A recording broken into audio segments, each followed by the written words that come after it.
Yeah, yeah, yeah. Huh.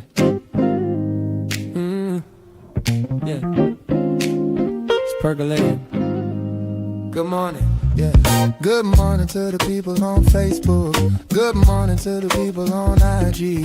Good morning to the people on the YouTube. Good morning to the people on LinkedIn and Twitter too. Java, Percolating. get a vibe, stay ready. Truth in the cup, keep it strong, keep it steady. Pull up a chair, yeah. Take a sip with me. Good morning, good people. Java with Jimmy. Good morning.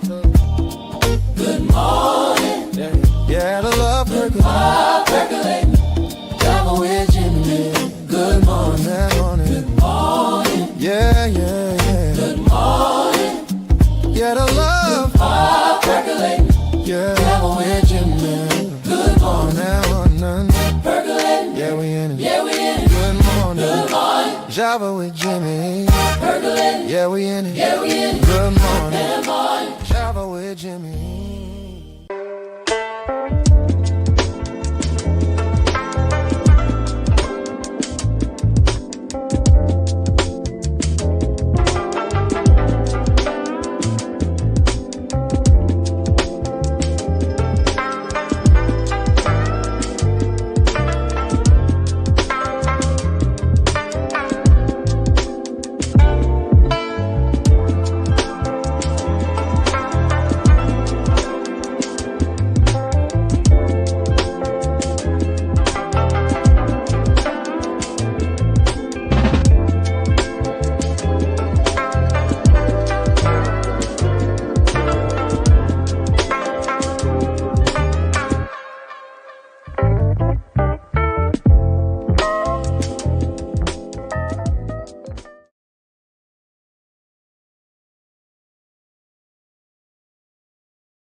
No audio. Okay, we got that fixed. Now, this thing is supposed to automatically flip the mute off. So I'll start all over again. Good morning, everybody. Good morning. Today is May 27th. I'm going to try to remember everything that I said just a few minutes ago. But we are in the Java Cafe. Welcome to all of you. Thank you for the note. A couple of folks that said no sound. I can definitely count on you for that. It is We Need to Know Wednesday. And rather than we, there's a couple of things I want to hear from you all. I guess that would classify a we if others see it. But I started off by thanking Jonathan Gates, who was our guest yesterday and really came in and shared a lot of sentiment around, from his perspective, thoughts around what is required for us to change the cycle of the negative things that are going on in our community. And Shika, thank you. Sika, thank you. And the folks on Facebook too for letting me know. I'm glad we got the audio back. But as I was saying, we got to figure out how to break the cycle of what's going on. There's currently a lot of debate around the budget. I observed that there is a different level of energy, I believe, this year, in reference to, folks pushing back around some very detrimental budget cuts, not only at the municipal level, but it has been brought to my attention that, some earmarks that some state representatives and state senators had put in the budget, took them out. And these were for programs that are having impact in our community. So I'm going to go in and greet the folks as I started to do now that we have sound. And thank you, Sika. We are with sound. Let's go in the Java Cafe in the Facebook section and see who was in this morning. Jenny, good morning to you. Good to see you in the room this morning. Dina, good morning to you. Dina Marshall Tarver, good morning to you. Good to see you in the room. Michelle D. Smith, good morning to you. Good to see you in the room. Sister Debbie, good morning to you. Good to see you in the room. Dina said hood. We definitely got it. Oh, good. I thought you were talking about yesterday, neighborhood versus hood. Good now. Thank you so much for that. Nakia, my sister, good morning. Good to see you in the room this morning. Pastor Sharon Cornelius. Good morning to you. Good to see you in the room. I seen that great picture of you on Facebook the other day, looking wonderful. Good to see you in the room. Milagro, good morning to you. Good to see you in the room this morning. I have not forgot about the incident at the health fair. We need to connect around that and figure out how to bring some attention to that. Milagro knows it. I'll just say that my mother has dealt with this too. The ride is very interesting, the ride program, and they left Sister Milagro at the health fair, and she got to a point where she was like, you know what? I'm going to take the bus. I don't need them. But it's still just observing what happened is just, it just bothered me. So Milagro, we'll have to talk to your friend, Alexa, and get something together, to address that. Jenny is saying, good morning to Mama Java and Sharon as well. Let's go into the Instagram section. Seek is over there listening, now that we have sound. And so what I want to inquire of you all that are here, and we're going to put a survey out soon, and I really need you to share and get people to contribute to the survey, because the more people, this is something that I've wanted to do for a while, but I want to make sure I have a good number of people that have contributed. And so my question to you all is, what is it from your opinion in your work, being in community, living in community? What is it that you all see as ways that we can break the cycle? And when I refer to the cycle, I'm talking about a lot of things. Our participation in civic engagement, which includes turning out to vote, registering to vote, being aware of the candidates and their platforms. Those numbers are very low at present. So how do we change that cycle? How do we change the cycle of a lot of and here, I don't know if Shagun said it on the show. He may have said it in the meeting, so he can get me later. But when we talked once before, he made a notion that he didn't necessarily view silos as a bad thing, as long as there's some sort of communication between the silos for the greater picture. And so how do we increase civic engagement? How do we better, and Jonathan talked about this yesterday, a key foundational point of what he said yesterday was communication. My 3 C's have always been communication, coordination, and collaboration. So how do we break down those silos and build better communication between them? And so that's my question to you all. How do we break the cycle? We need to know, I need to know what it is that we do. As I mentioned a couple of seconds ago, one of the things that I'm going to do is put this survey out and ask as many community members to give their input. We'll make it as multiple choice is easy. You don't have to do a lot of typing and narrative.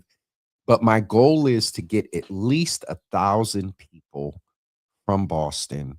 And this will be very Black agenda focused, to get 1,000 people to participate in this survey. And so, of course, yes, will we need to incentivize it to get people to participate? Maybe. And if we do, we'll figure out a way to make sure the integrity of giving folks the incentives is intact. And so I'm asking you all, Tay, Milagro, Sharon, Michelle D. Smith, Sister Debbie, Nicole, good morning to you. Good to see you in the room. Blessings to you as well. Also, who else is in? I'm asking you all, what do you think it is that we should do in the community to get as much participation and numbers? A lot of what's going on right now in city council and in the budget, I would venture to say that I would want to believe that some counselors, quote unquote, want to do the right thing, but there are people that are either in their ear or constituents that don't share our values, that show up, that donate, that vote. And so how do we increase our numbers? How do we convince the greater masses to participate? As much as a lot of people feel that their vote doesn't count, as much as a lot of people have voted and they're seeing what's going on right now, we have to figure it out. We have to figure it out because insanity is doing the same thing and expecting a different outcome. And I see a lot of the same things.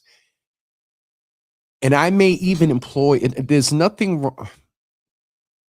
The same things that work, that have produced, that have proven impact, yes, utilize them. But where they can be improved, improve them. And also we have to be, and this brings up a interesting topic, we have to be open to new ideas and new energy. And a lot of that is with our young people. Don't ever get it twisted. I may look young, and a lot of people may associate me with just the last 6 years of Java with Jimmy, but no, I got 30 some odd years of going back. And I have intentionally tried to teach and inform the next generation. We need to embrace this next generation, guide them. And yes, I said guide them because they need guidance. Some of the energy and the reactiveness that I'm seeing affirms the fact that there may be some guidance needed. And so this is the conversation I want to have with you all today. Those that are here, the 14 that are on Facebook and the 2 that are on Instagram. Seek says organization, follow through, persistence. Who can afford to put in the time needed for real progress or getting the support that the room can be, make it, that the room, or getting the support so the room can and make it to get the work done. I believe that's what she's saying. Ari, good morning. Good to see you in the room. I also need you all to go check out Yard Time's new website. Nika is in the building. We were talking this morning on social media about parental responsibility and things like that. So to Seek's point, she brings up a point about the time. And the truth of the matter is, and this has been an observation, by my observation and experience over the years, there are a cadre of community leaders and activists that tend to say a lot, do a lot, and take on a lot. And time plays a point in that. People have lives, people have families, people have businesses, people have jobs. And so to the point of increasing the masses, to Seek's point,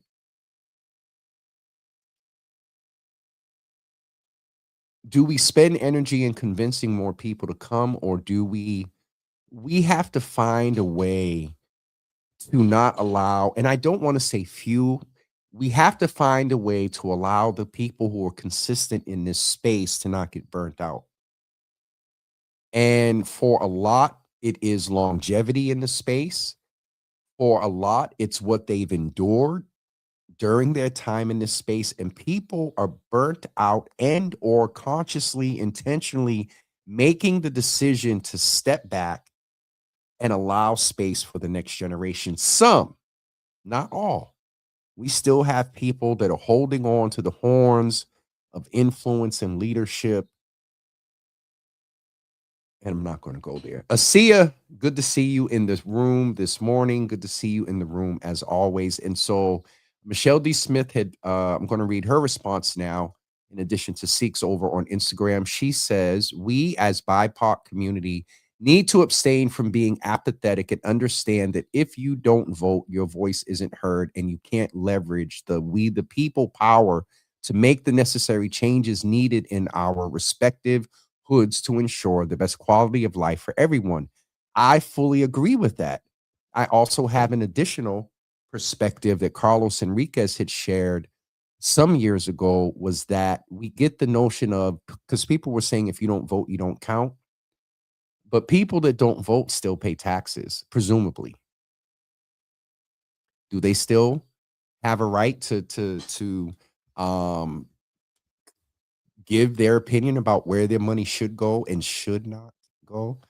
And so to that point, it to the point I was making earlier about more people, and to Michelle D. Smith's point about we the people, there is power in numbers. It's a biblical principle. It's a human principle. You got 3 people protesting an issue on City Hall. Oh, that's cute. You got 3,000. It's like, oh, shoot, they turned out 3,000 people. So there's power in numbers. Dina Marshall Tarver is saying, I feel like in politics, the people work for those that donate and not community as a whole. Most community cannot donate. And Dina, that is a part of the political game. And that is the point that I was making about people making decision based on people that donate to them, that have agendas. You know, I'm willing to max out and give you $1,000, but this is my issue. And then do the elected officials not only feel, but move in an area where they're beholden to those that may donate? I want to share something. Let me make myself a note. I want to share something about donating when we get to the end. So there's the money piece. And I think it was Shagun that was on last week that talked about how we mass our dollars, our voices, even in things like making phone calls and calling 311. Dina Marshall Tarver shared something about, and I still believe that we had a huge role in the governor's reversal, or in the governor's energy to push back on utility companies around, oh, we're going to charge you interest for the 3 months that we delay your enormous winter bill until the summer. We put a post up and a lot of people made phone calls. That's impact. So numbers, it goes back to numbers. More commentary here. Luther, my brother Luther is in the room. What's up, brother? Trust is needed. We need to let young people lead and do. Let's step out of their way, guide when asked, allow them to make mistakes and do them. We need to trust each other, trust the youth. And Luther, I so agree with that. The only one point I would, and I mean, you kind of, my only one point is in the gravity of what's at stake, especially in these times. Do we have time and room for letting them make the mistakes? There's mistakes that I'm seeing. There are ways that people are moving that are different from the way I would move and or guide folks to move. And I'm not sure if that movement will end up translating into what some would interpret as a mistake. And so with the gravity of what's going on around the budget, around, and I talked to a foundation leader, I talked to a climate / former another government employee, a climate specialist, and there's still this sentiment of agreement that we haven't seen the worst of everything yet. So that is sort of some of my response, Luther, to you, that I 100% agree. I made a decision some years ago, as much as it appears that I'm still in leadership and a voice, yes, just because of consistency. I made a conscious decision some years ago to not actively, hardly push to ascend to be a community leader and allow the next generation. I know what it is. I consider myself a middler. A middler. And what I mean by that is I'm at the end of the old guard and at the beginning of the new guard. They didn't pass the baton. I decided not to necessarily take it and then hope and garner the baton to the next generation. This generation, the one right after me and the one after that, this present generation, I believe they're taking the baton. And so to Luther's point, we need the energy. We need the new approaches. We also need to allow this generation to heal their trauma. And what I mean by that is this generation went through wars, COVID, dump 1, dump 2, a lot of our LGBTQIA2S plus and within the trans community, the young people, their identities were erased. There's a lot of trauma there. And I believe that one of the best ways that we can help their healing is allow that energy that comes from trauma to be guided and exerted through give back, through advocacy, with the same time helping them address their trauma. And that's a whole another subject, so I'm not going to go there. My brother-in-law, which I always will call brother-in-law, Galvin Leggett, is in the room. Good to see you, bro. I said his whole name. Galvin is in the room. Good to see you in this room this morning. Luther's further saying that, yes, it's their world. We all made mistakes, and we are... Okay, Luther, I just thought about something. I got to eat my words a little bit. How many times have you all heard me say, you all see all this, but I learned lessons from what? Falling on my face and making mistakes. So Luther, thank you for the reminder. I guess where a little bit of my concern about the mistakes comes from, to your other point about guide the young people when asked, where is the balance of knowledge and wisdom and a little bit of foresight from experience to say, hey, that road up there looks like it's going all the way through, but the truth of the matter is there's a cliff there. How do you balance? Luther's taking me back to, and Chip, I didn't read his comment yet, but Chip will appreciate this. Back in the days as a youth worker, we were taught the concept of SOS, service, opportunities, and support. Service is when you do it, you hold their hand, you teach them, and you bring them along. Opportunities are sort of the opportunities to lead, to maybe instead of taking their hand, you give them a piece of paper in their hand and say, hey, go register 10 people. Then there is the support, to where Luther's point is to when asked, we support. So I guess that is the balance. You know, Luther, again, thank you, because I even with what I said, I think because of the times, I'm gravely concerned. So I guess it is the balance of it's just it could be the old head uncle. Y'all should have saw me yesterday, the evolving zaddy in me that just doesn't want to see them get hurt. And if you can help them avoid mistakes, you know, I learn from them, yes, but everybody isn't built in the same manner that will learn from the mistakes. So this is a good sidebar segment what Luther contributed. Nika said that what what young people we need to educate ourselves and the youth on the impact of trauma and how our brain and body stores trauma. The body keeps score or record. What does that look like? What is our survival mode? Why do we respond in the way I'm presuming Nika is saying we do? And Nika, I didn't even read your comment, and that's, that kind of skates on the point that I was making about addressing the trauma. And maybe one of the ways that you address it along with therapy is to give opportunities, an outlet. That's the word, an outlet to exert some energy, and it gives you a little bit of pushback. Anybody ever been to a protest or a march or got something done for community? For a few minutes, you sit back and you're like, yeah, we did this. On to the next. So let me read Brother Chip's comment that came in right while we were talking about young people. And Chip, Chip doesn't play with the young people. I'll find his post and read it in a minute. But Chip said, JJ, first of all, that's going way back.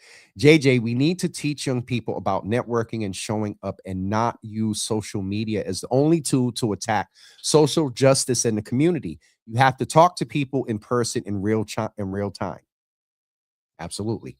Galvin, hey bro, I thought you was going to give Galvin, you're a former DYS probation worker and a black man raising a teen boy. I'd love to hear your perspective, sir. I thought you was going to give some commentary there. Thank you for being proud, because Galvin and my mother, Nika, there's a few folks in here. They talk about mistakes. Y'all see Java with Jimmy. They knew Jimmy. If Miss Teresa's on, she's going to kill me because I put this cup in the dishwasher and you see it's not black no more. Y'all know Java with Jimmy. Oh, there was a Jimmy that was my well, never mind. I'm not going to go into that. Okay, so let's go back over to Instagram, see if Seek had it. Oh, there's a few folks over here that got a few things to say. Seek also contributed and say, have to rally up the true table. Never heard that term before. The true table shakers, people ready to deliver the message, ready for the pushback and turn cheeks. Drawn out goals need to be set to execute little at a time. 100% agree. She goes on to say, support to make room. In her other post, support to make room. And got you on that. Ari, good morning again. Seek is also saying it's not about the lives. Because this is passion. They take on a lot because they may have to keep up. Support is needed for our leaders. It definitely is. And she also says, hold hands with the youth, let them lead where it's safe. To that point of letting them lead to where it's safe is key. And so Chip also goes on to say, James, we have Nika and Chip are calling it out. We have trauma too. We went through the Reagan. All right, he's taking a different perspective. James, we have trauma too. We went through the Reagan years, 8 years, war on drugs, crack, Len Bias trauma, Reggie Lewis trauma, Reaganomics. You want trauma? Watch Space. He makes a good point. Watch Spaceship Challenger 1986 blowing up in our faces at school. And the school teachers did the Chip. I want to say Mr. Moran.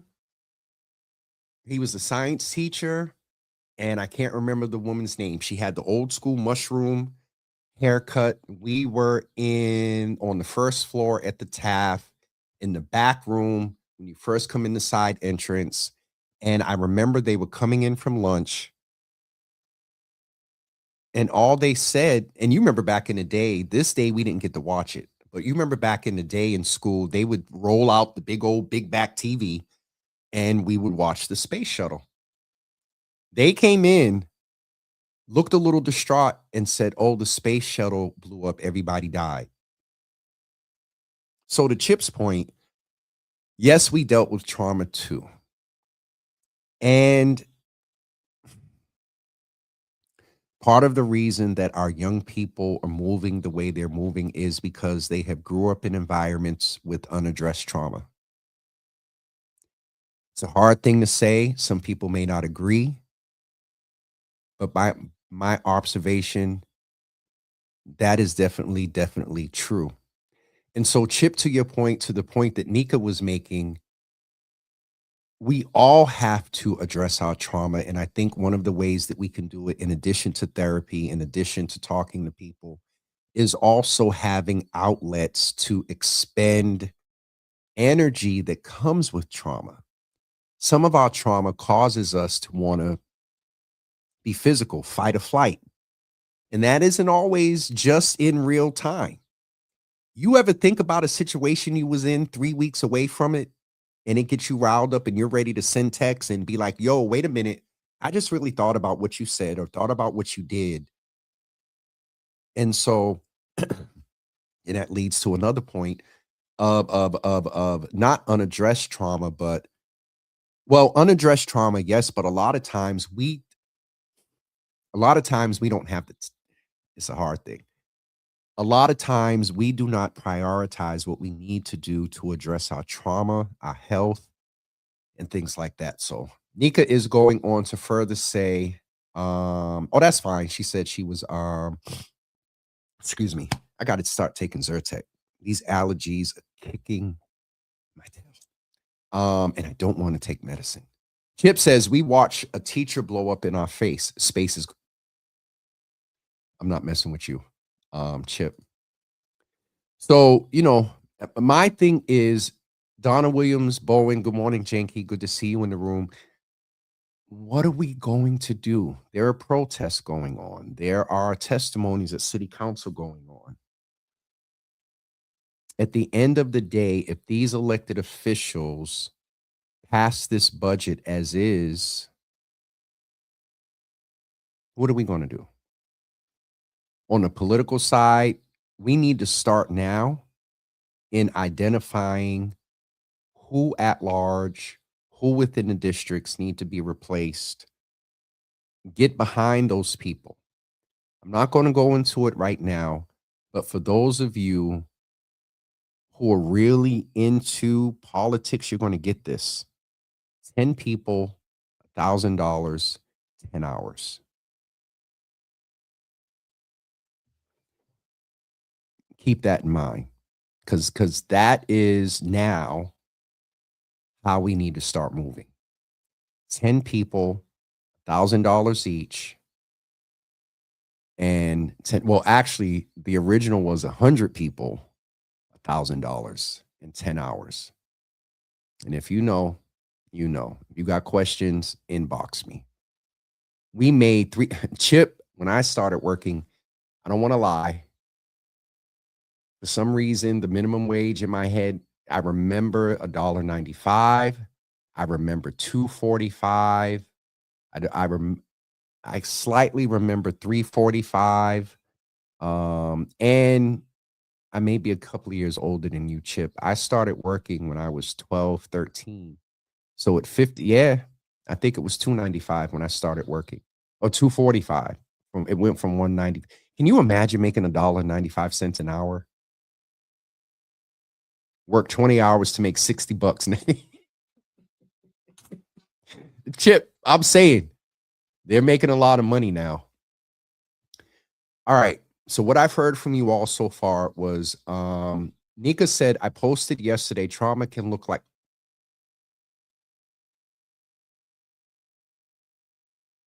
Wow.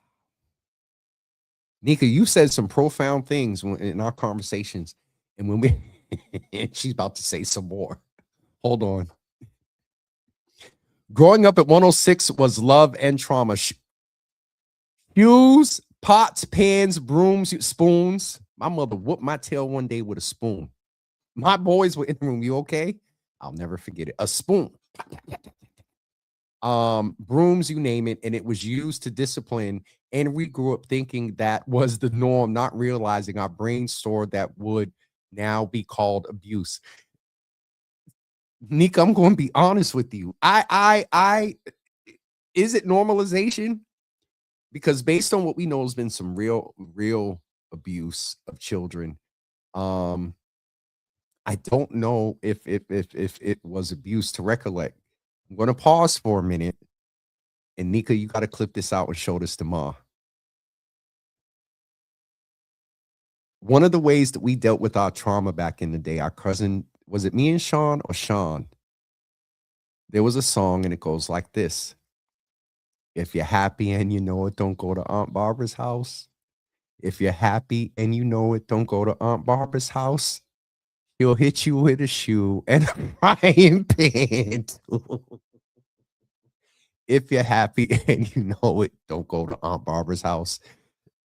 That is, I mean, broomsticks, switches. I remember my sister's father's aunt family. They were about the extension cord.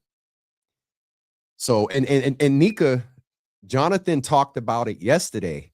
That, you know, corporal punishment, you know, beating, you know, young people is frowned upon. Nika put a post up. I think you put a comment up about DCF if we discipline our children.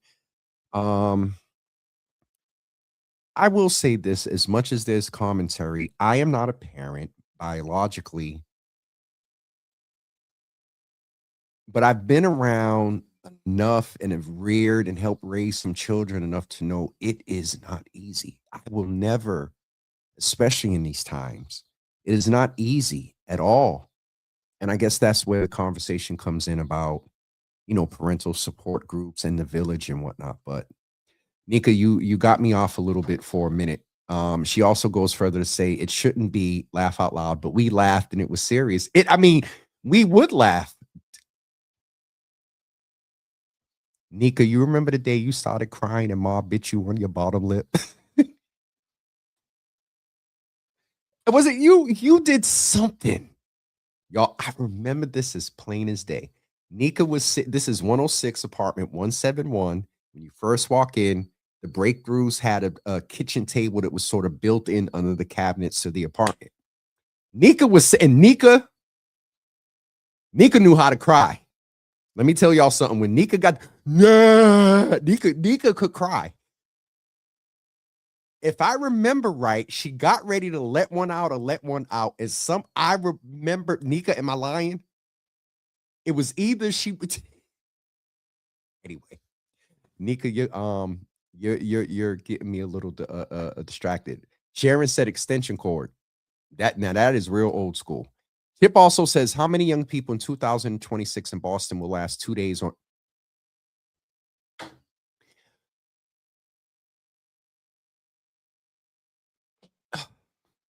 Jonathan talked about this yesterday. And it's to Nika's point, and whoever else Chip brought up trauma. Jonathan talked about the fact that because of a lot of the things that we didn't have and our parents struggled, our generation as parents are making it very easy for the next generation. And they, through that, sometimes have not just young people, but a lot of us may sometimes have a sense of entitlement. And I'm not doing that. And you have to, I would encourage us to also factor in, hear me out. I'm going to try to explain this as best as I can. This generation grew up in a post-George Floyd pushback around racism, anti-Blackness. And I believe part of the contribution, a contributing factor to some of the posture of some of our young people may be a very 50,000-foot perception that they don't have to do red shirt type jobs. And I think if you're a youth worker, a psychologist, you have to factor that there is a macro influence of our Black excellence that may be a small contributor. I ain't going out there and sweeping up no trees and so, but to Chip's point, well, they're trying to bring the red shirts back. So let's see how many apply. So Chip said, brilliant. Trauma can look like Chip, Nika said that thing. Nika did say that I wasn't lying, that I remember the biting of the lip. Nika, your sister's in here calling you out. Nika was a crybaby. Chip says that we laugh because we can't cry to laugh to keep from crying. Privileged. to Nika's point is saying privileged as far as some of our young people. Sharon Cornelius is saying, let scripture says, surely I won't die. I ended up fine. I know how to obey authority over me. There, you know, this is a part of the parental responsibility conversation to be balanced. Our parents not physically, along with other ways, not disciplining their children, and from either fear of DCF or you know, and some of these young people are skilled at you know, narratives, lying, you know, and so it's interesting to take into consideration all the, as I said a few minutes ago, parents is 10:45. Wow. Parents deal with a lot. And so I will never take away from which they deal. But there's unfortunately a segment, a portion of our parents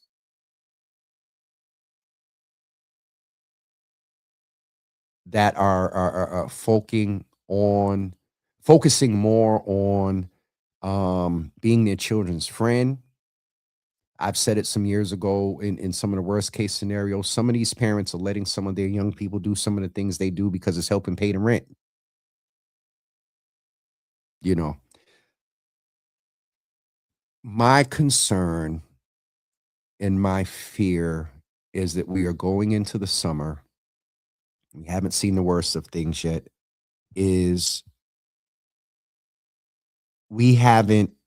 I am not aware of a inclusive means strategy agenda that is going to, and I don't know if we can still be proactive, because by the time we get together, have some uniformity and agreement with who we're voting for, who we're pushing out, what our agenda is, I don't think we'll be proactive. We're going to be in a state of reactive. And that is that is something that has been plaguing me for almost a year, y'all. And I know I don't have all the answers. But as a village, as a community, we can do it together. So two things that I am going to do is work on this survey, and then also execute this notion of 100 people, $1,000 in 10 hours.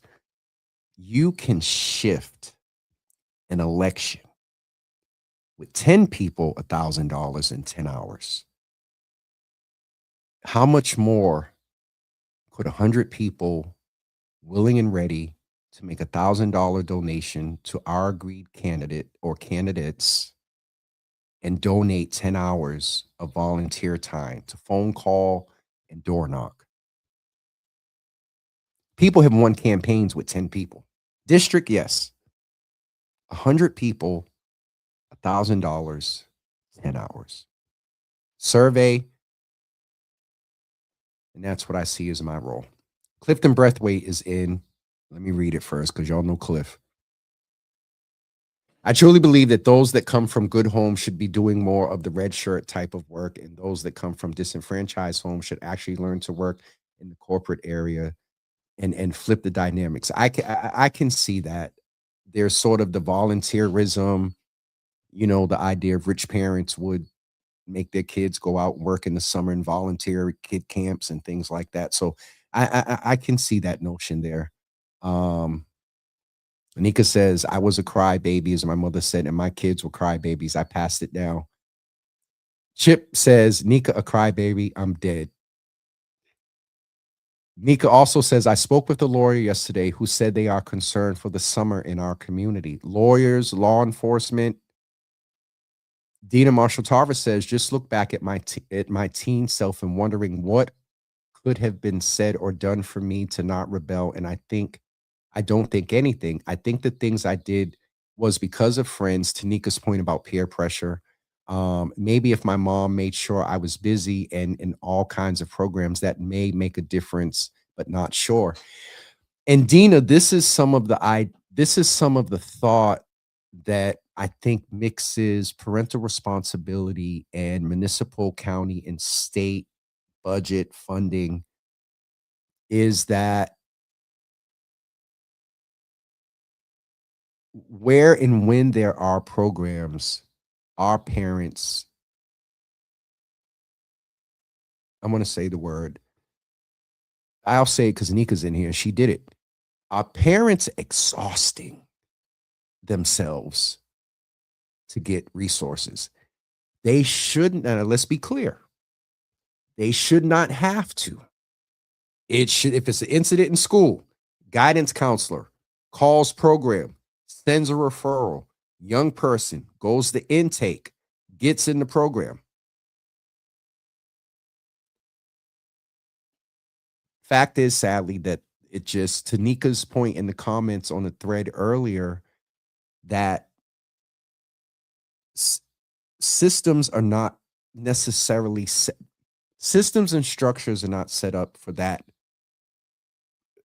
Government, powers that be, corporate greed, all of that. At the program level, I would hope that they're living true to their mission and what they write in a grant to get from the city, from a corporation, from the state or whatever, about, you know, open doors and inclusivity. And we got, what is the thing that we used to call drop-in, you know, hours. The other side of that, Nika, is for various reasons, and to Dina's point about more programming, I don't know if the programming in some of these centers are designed for, geared towards, and actually would be engaging for a part of our population that will never step foot in a BCYF center. And there's an element of them that just don't and won't change. And I've referred to it often. My supervisor told me, James, you're not going to be able to save everybody. Paul Joyce, superintendent with BPD back in the day, said there's about 1% of folks in this that are about that life. And just, you can throw millions of dollars into something, into a person. And for whatever reason, trauma, mental health, and sadly, this is a hard thing. There's a very, very, very small population that has no mental health issues, that they just don't want to change. They want to be that. And that, it's not a judgment. It's a sad reality. So we're going to get ready to wrap up and get ready to get out of here. Nika said, I don't even want to bring my son back into the community, but I will get out of here with all we have, voices, and we need to use them. And that's the thing that I believe the approach the community leaders should take. And Ayanna Presley helped me with this years ago, before there was ever a Java. I said, I'm the voice. I'm trying to be a voice for the voiceless. She said, James, everybody has a voice. And then I turned to her and I was like, well, then I'm a choir director, trying to help direct the voices to get harmony in sopranos, altos, and tenors. And so that's what I see my role is, helping through this platform, direct service, protesting. I'll make phone calls, last 24 hours, sent a couple of texts and made some phone calls about a couple of things. But to the point of our young people, I'm in a point now where I'll sit back and advise. But we do need to, I'll give a synopsis of today's conversation. Insanity is doing the same thing and expecting different outcomes. We have to figure out a way to change the cycle and the cyclical, reactive, often things that we do when we are very much in the approaching a crisis in our community. We have to understand that we had no control over the trauma we endured as children. But guess who has control now as an adult to make a conscious decision to do your best to attempt to address your trauma. And if not, you're going to pass it on to the next if you have not already. We have to, after and while addressing our trauma, be responsible parents, community leaders, and villagers, and do our best to communicate, collaborate where we can, and coordinate resources, programming, activities, and things like that. We also have to increase our numbers in civic engagement and voting. What I said to Jonathan yesterday, the synopsis I just gave you all is not new. And I said to him also, or Shaguna, somebody, Trump 1, COVID, Trump 2.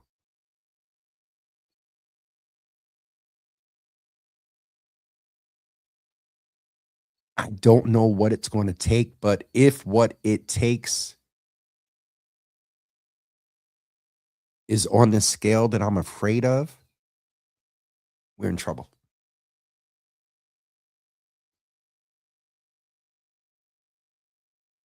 As Jonathan said yesterday, we have to tap into our excellence. We are, yes, a resilient people, but we are a creative people. We are a people that in times in our existence have moved into spaces from survival to thriving. Never with all of what the issues are, we have the smarts, the ability, the know-how.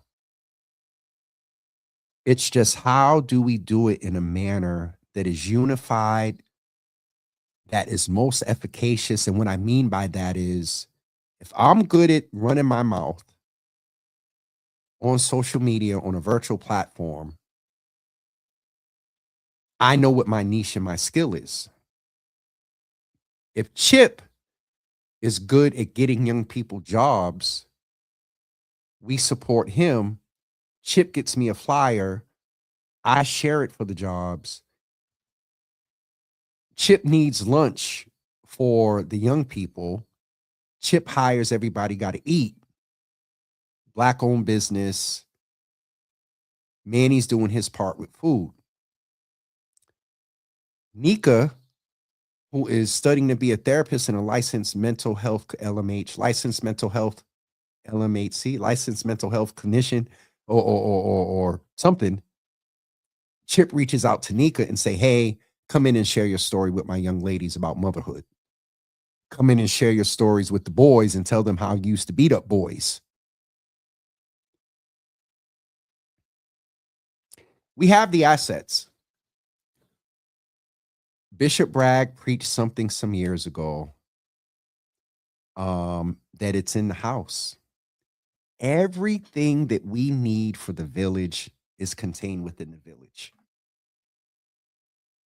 How we garner it, how we, I don't know, take assessment, and I don't know. And I can't take on the entire leading of something like that. And I guess this is why silos has become a negative word, but Chip's in a silo. Chip's silo is college retention, education, things like that. That's not a bad thing. I'm in a silo. Communications, black media, social media. Manny Merville is in a silo. Food, Nika in a silo. Therapy, counseling. So silos aren't necessarily bad. Thank you, Shagun. But with what also he said was, there needs to be, got to come up out of the silo sometime and talk to the other silo and coordinate, and then go back to your silo. And then when you need to come together, bring the silos together. I'll end there. But Milagro is sharing, we were raised right to show respect to our elders. Say excuse me when you know someone was talking and you needed to hold the doors for our elders. All of that. We need more topics and conversations like this is so important. Thank you for bringing awareness to and hearing the voices of the community. Nia Grace told me one day that Java with Jimmy is a virtual community meeting. I said, no, it's not. No, I said, no. Because sometimes, you know, you talk about trauma. Let me tell you two spaces of trauma. I have community meeting trauma. What I mean by that is, while understanding that for some people that come to a community meeting, it is their first time. And once you open the floodgates and they get on that mic, you're going to hear all the trauma, all the things that they've been through.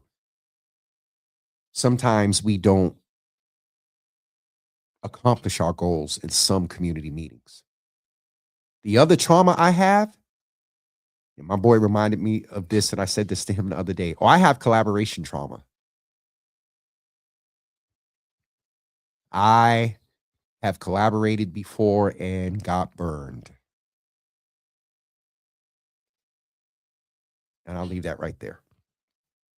In my mom's very adult life, she started giving back to community and got involved. Please, Marie Marshall was a freaking, oh, sorry. You hit a passion point. Mom Marshall did not, let me tell you, she pulled me aside one day in Grove Hall and got me together real good. Marty wanted me to do something. And I was like, She said, come here. You need to do it. They need to pay you.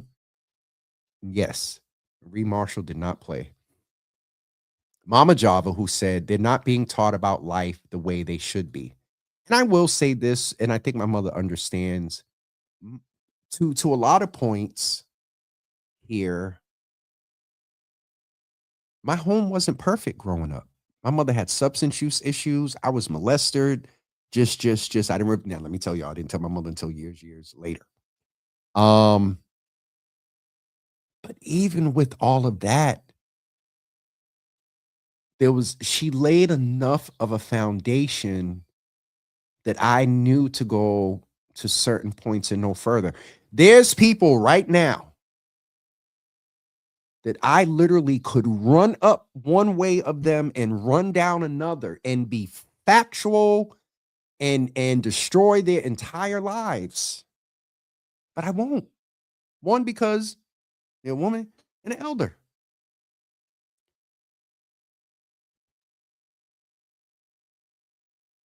Even with the imperfect home, my mother had enough wherewithal to lay a foundation, you know, and so everybody's circumstance is different. I get it. But I just, you know, it makes me think about this thing where we automatically presume that if a child comes out of a single parent home, that they're going to not be a good contributor to society, that they're going to go to jail, that is not always true. So shout out to all the single mothers and the single fathers out there that don't have enough resources, that are living in a state here in Massachusetts that automatically favor mothers, when oftentimes the mothers are using the children as ammunition. Whole nother subject. I'm gonna get off of it. For your information, I raised Manny Emanuel from Everybody Got to Eat. He went on the Black College tour with me Chip, I'm telling your age now. The Black College tour in 2002. I knew him since he was 10 years old and have been across the country with me and a ton of his friends, mentoring, ask him. I ain't got to ask him because I know you know better than coming up on here not telling the truth. So absolutely, Manny. Chip, collaborative trauma. My dad told me, Chip, you didn't need 10 people to mess up in a collab. You could mess up by yourself. Told me in 1999. And Chip, that is where I am now. I'll collaborate when need be, but I'm not waiting. And I'm also, anyway, we're going to get ready to wrap up. It's 11:04. Union Capital members, you get 90 minutes of your points to get your cash gift card of watching Java with Jimmy today. All right. Tomorrow is Thursday. Yes, we'll be here tomorrow to talk about some thankfulness. some transformativeness. Let me go back over to Instagram. Seek, I'm sorry. Oh, there's a lot of comments over here. The last one was Ari says there's no boundaries. Our parents and grandparents weren't smoking and drinking with us, in the club with us, twerking on the gram. There's been a major shift. I'll stop right there. Black Dollars in the building. Seek is also saying collaboration trauma. I try not to take it with me to the next. Seek, that's listen. Seek, some of Manny's team is in the building. They said they're going to ask Manny. I miss Java with Jimmy in the morning. Thank you so much for being here, sister. I really appreciate you. Asia is saying, union members, how do I get my credit? Union Capital members, please let Asia know how she gets her credit for watching Java with Jimmy so she can get her gift card. Chip took my daughter on the first Black college tour. She has 2 degrees and is married. Beautiful home. Thank you. Chip, giving you a Chip, I need to go ahead and get you booked. So can you inbox me your best email, Chip? So I can go ahead and get you booked before the summer. Because I haven't had you on in 6 years. So I'd love to have you on and chat with you and get your perspective. I almost want to make Chip do After Dark so we can really let him loose. But we'll bring him in the daytime first, and then we'll let him loose in After Dark. So Chip, please inbox me your email address, and I'll go ahead and get you booked in the next couple of weeks. All right. Asia, please inbox Mama Java to get her credits. Dina Marshall Tarver said, James, after the show, go back and read my comments. Hold on. Which I'm not good at.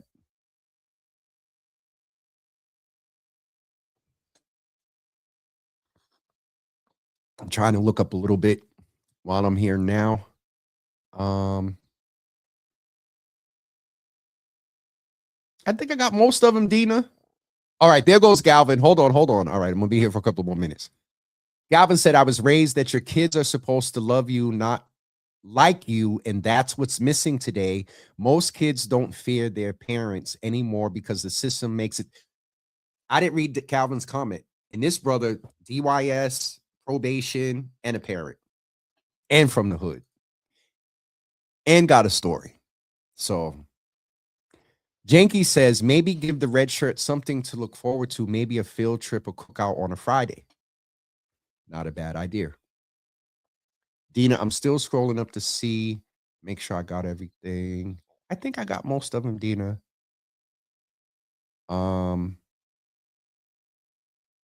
Okay, I think we're all caught up. We're going to get ready to wrap up. Sharon Cornelia said there are about 5 other Union Capital members here that can get credit, for new members. So y'all Union Capital members, hit my mother or Sharon Cornelius. Dina says she wants Chip After Dark. Hit my mother or Sharon Cornelius to get the information about how you join